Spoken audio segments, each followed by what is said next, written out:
Assalamualaikum students, how are you? Today we are going to start our chapter number 2, that is classifying plants and animals. और ये chapter इसमें हम क्या पढ़ेंगे? इसमें हम पढ़ेंगे कि किस तरह से प्लांट्स को और एनिमल्स को हम डिफरेंट ग्रुप्स में जो है क्लासिफाई करते हैं और हम किस तरह से जो है उनको डिफरेंट जो है ग्रुप्स में हम डाल सकते हैं, उनके कौन कौन से कैरेक्टरिस्टिक्स होते हैं, ये सब के सब जो है हम इस चैप्टर में स्टडी करेंगे।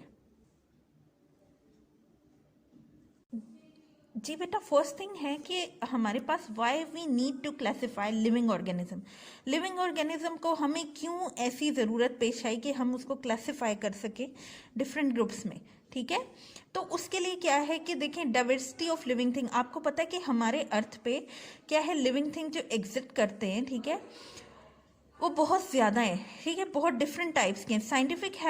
Scientist have discovered and classify about 2 million different species of living things. आप यहाँ से देख लो कि we have 2 million different species हैं जो लिविंग थिंग्स की हैं, और there million more which have yet to discovered और हैव बिकम एक्सटिंक्ट। और मिलियंस और भी ज़्यादा हैं जो कि अभी या तो डिस्कवर होंगे या तो वो एक्सटिंक्ट, या तो उनकी स्पीशीज़ जो हैं वो बिल्कुल ख़त्म होने वाली हैं, ठीक है। तो today scientist around the world continue to make interesting discoveries of new kind of living things, ठीक है। आजकल भी जो है हमारे जो साइंटिस्ट हैं वर्ल्ड में, वो डिफरेंट टाइप्स ऑफ जो है लिविंग थिंग्स के ऊपर डिस्कवरीज करें, ठीक है। अब आपके पास इतने ज़्यादा जब एनिमल्स हैं, ठीक है, इतने ज़्यादा लिविंग थिंग्स हैं, तो उनके लिए क्या हमारे पास ज़रूरी आ जाता है कि हम अब उनको देखने के लिए, जैसे आप बर्ड्स देख लो, बर्ड्स, और यहाँ पे आपके पास क्या है, ये देख लें, लेपर्ड है एक, आपके पास टर्टल है, फिश है। क्या आप इनको एक ग्रुप में रख सकते हैं? क्या इनके कैरेक्टरिस्टिक सेम है? No, they have the different characteristic. तो इसलिए हम इनकी क्लासिफिकेशन डिफरेंट करेंगे। तो there is a great diversity of living thing on the earth. ये देख सकते हैं डिफरेंट लिविंग थिंग्स हैं आपके पास, ठीक है। तो डिफरेंट डाइवर्सिटी है आपके पास लिविंग थिंग जो अर्थ में है, ठीक है। अच्छा, नेक्स्ट थिंग हमारे पास क्या है, how is the great diversity of living things classify, ठीक है। अब जो हम इसमें ये पढ़ेंगे कि किस तरह से इतनी ज़्यादा डाइवर्सिटी है हमारे पास लिविंग थिंग्स की, उनको हम कैसे क्लासिफाई कर सकते हैं।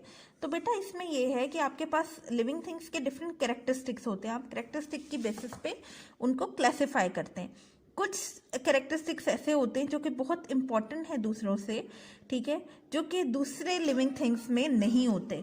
जैसे कि आप कह सकते हो कि वो जो कैरेक्टरिस्टिक्स हैं वो बायोलॉजिस्ट जो हैं वो यूज़ करते हैं ताकि वो उनको क्या करें, किसी एक ग्रुप में डाल सकें, ठीक है, क्लासिफाई कर सकें। तो क्या ये यूज़फुल है हमारे लिए कि हम जो है लिविंग थिंग को according to their colour classify करें? ऐसा हो सकता है या नहीं? देखें, एक ये आपके पास जो है ब्लैक विडो स्पाइडर है और एक गोरिल्ला है, ठीक है, दोनों का कलर जो है वो क्या है, ब्लैक है, ठीक है। तो क्या कलर यूज़फुल है? दोनों एक ग्रुप में आ सकते हैं? नहीं आ सकते। आप देखें गोरिल्ला जो है वो और कैरेक्टरिस्टिक्स है इसके जो है, just colour is not important.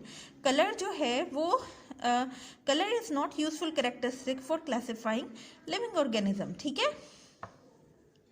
अब आपने नेक्स्ट है आपके पास living thing in the same group share similar characteristic. अब जो ग्रुप्स डिफरेंट ग्रुपिंग करते हैं ना हम, उनके अंदर जो है लिविंग थिंग्स जो हैं वो सिमिलर कैरेक्टरिस्टिक शो करते हैं।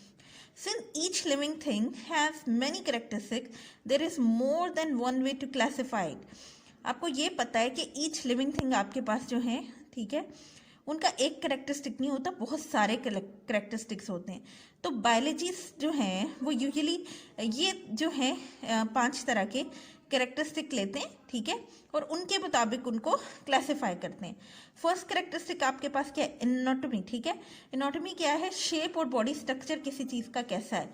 डेवलपमेंट, लाइफ साइकिल कैसा है, ठीक है। एवोल्यूशनरी हिस्ट्री कैसी है, और जीनोम, जेनेटिक मटेरियल जो है उस ऑर्गेनिज्म के अंदर वो कैसा है, ठीक है।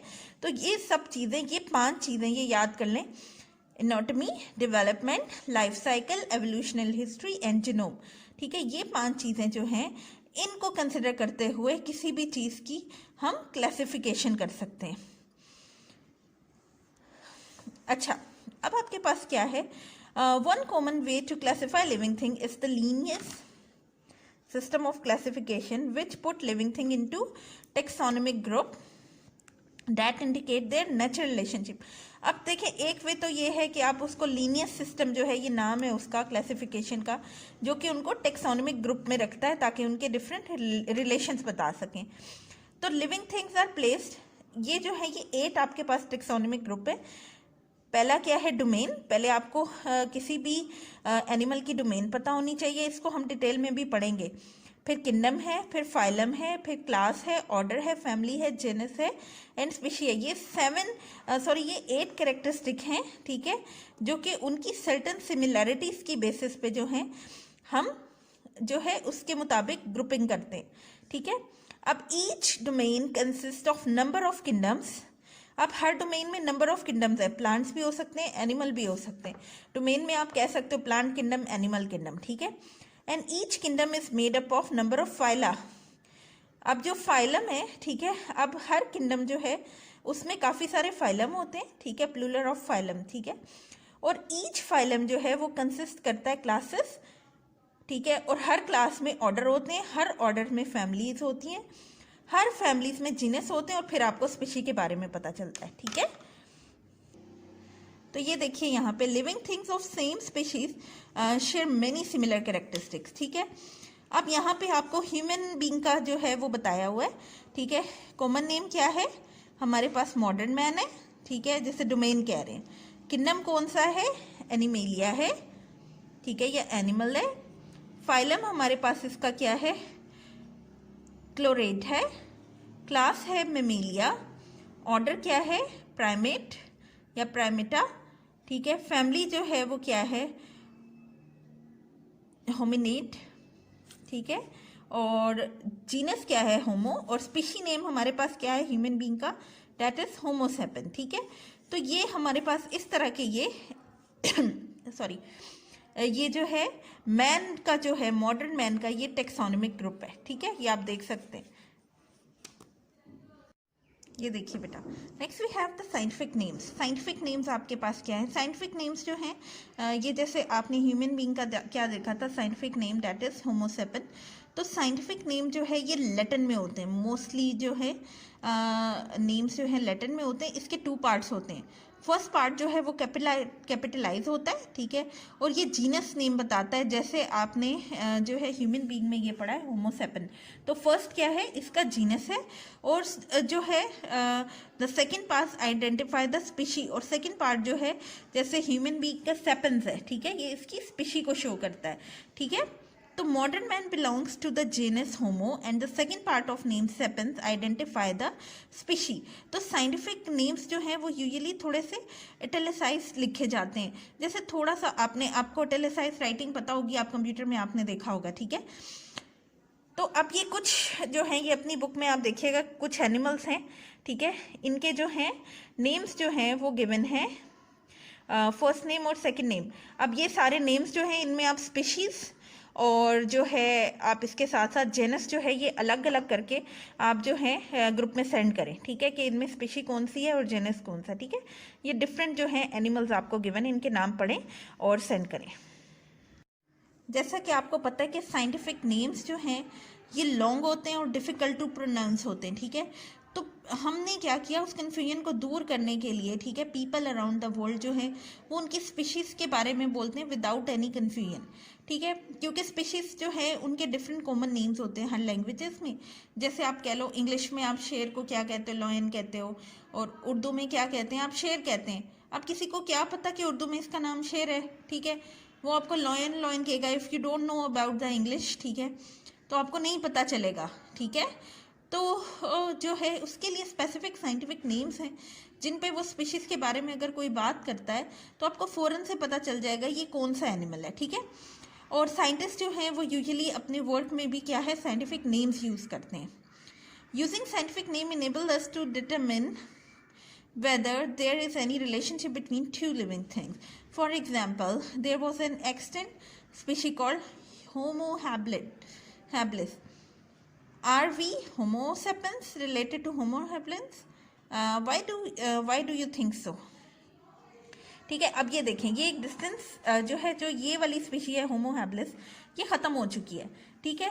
क्या हम जो हैं, आप स्पीशी जो है देखिए, ये ह्यूमन बीइंग की, होमो सेपियंस की, और आपके पास होमो हैबिलिस की स्पीशी सेम है, सॉरी जीनस सेम है होमो, लेकिन स्पीशीज क्या है, दोनों की चेंज है।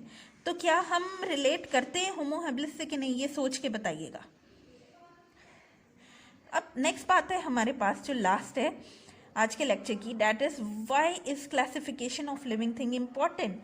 हमारे पास क्लासिफिकेशन क्यों इम्पॉर्टेंट है, हम क्यों क्लासिफाई करते हैं लिविंग थिंग्स को।